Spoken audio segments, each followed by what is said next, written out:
Cat, it's Maximus here. This is just a short review and a quick look inside the PanaMax Max 4300. This is a home theater power conditioner with a 12-volt trigger. They're still selling models similar to this, like the MR 4300, which has a big artsy front face on it.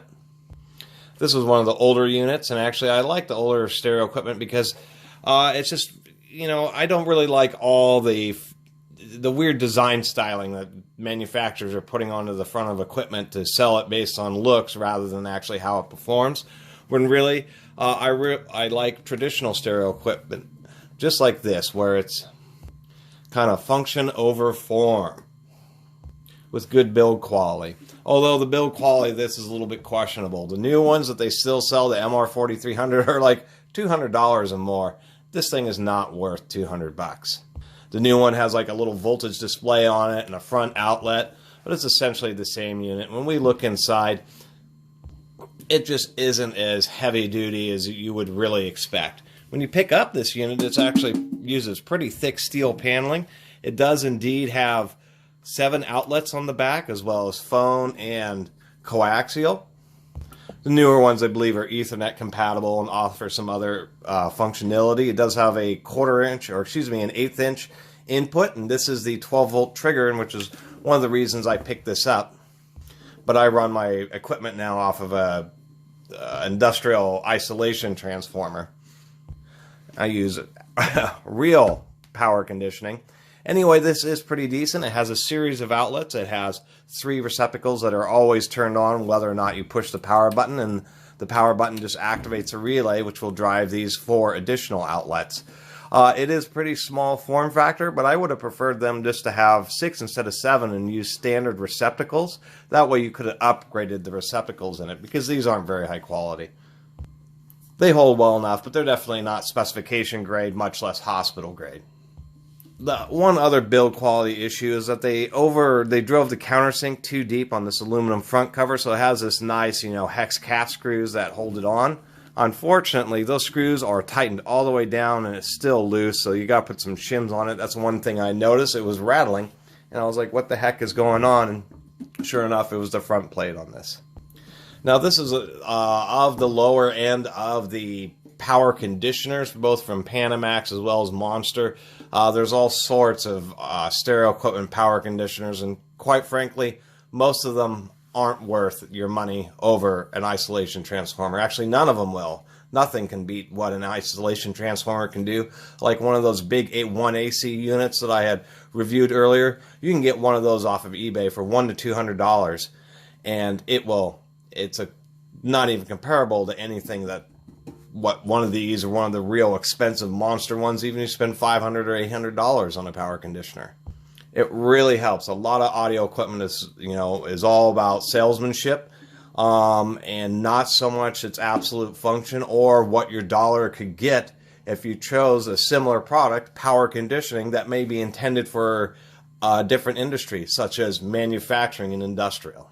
And you might ask, well, the more expensive power conditioners are pretty good, but why are industrial ones really either so much better or so much more bang for your buck? Because they are function over form, and they're designed to have, laboratory equipment and hospitals and CNC machines, pieces of equipment that cost tens of thousands, hundreds of thousands, or even millions of dollars. And so that comes to an absolute performance of the product.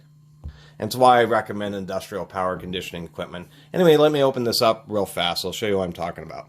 And here we are. We got the screws out, and then the top lid just comes off. It is pretty thick steel. Excuse me. And this was what was disappointing, is that for one of these units, especially these older ones, which still cost $200, to open it up, to really see not what you would expect. Now, I've done a review of the ISO bar, the Trip Light ISO bars, which have independent and separate filter banks for each of the outlets. And for $200, you'd expect at least some of that, but there isn't. There's just one big filter unit. These orange things are your surge protection, and they're not avalanche diode. They're known as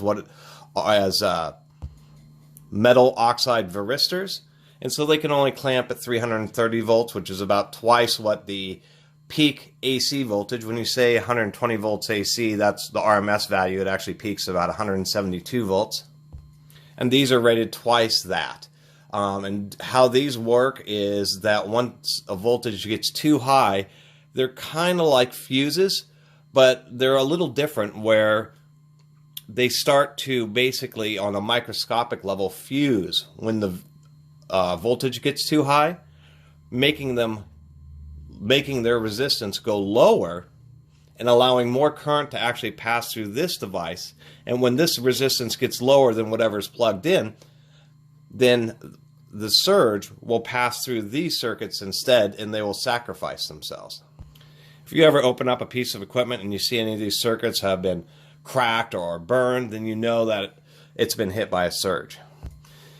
The issue with these is that they don't like return. So if it gets hit with like a super quick, super small surge, it may reduce their clamping voltage from say 330 volts to maybe 250, and then an even lighter surge will cause them to start to clamp tighter, and then they'll get to a point where they have no return, well, they'll just blow themselves out because the normal peak voltage.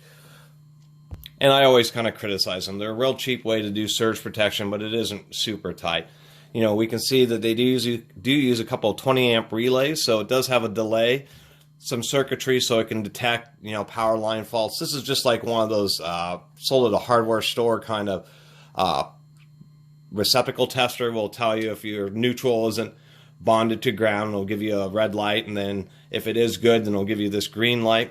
It does have one feature which is kind of nice, which is this unsafe voltage. So it has some circuitry. There's even a little chip in there where if the AC voltage isn't like a surge where it's hitting these circuits, but is getting too high, say 130 volts or 135, it was kind of hard to find the spec where the cutoff is, or if it gets too low, say 100 volts, then it will cut off the relay and prevent a low voltage or an over voltage situation from affecting your equipment. So I will say that is a nice feature.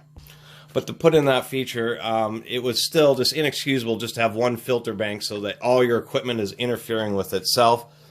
If you have one of those high-tech receivers that's really lightweight but really powerful that uses a switching power supply, it's going to be sending a tremendous amount of noise into the system.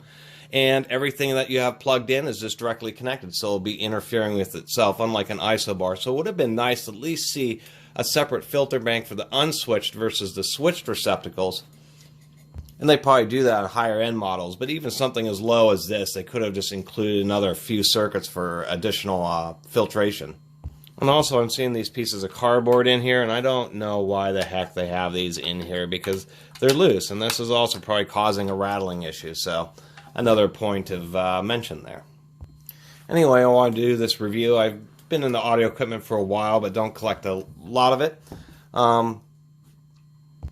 But there are a lot of glowing reviews of this thing on this model and its newer models online, and I really don't think it's worth $200. Not at all. I think these are worth $100 or something like this. Even these old ones were made in China, so I just don't understand quite the high price for a metal box with some low quality receptacles and a small piece of electronics. I mean, you can spend $200 on a TV, you're going to get a lot more electronics and product than you do out of this. So they really oversell these things, and I kind of just want to bring that to people's attention. Anyway, I really appreciate everybody watching and subscribing, and if you haven't subscribed, please do. Until next time, Catus Maximus out.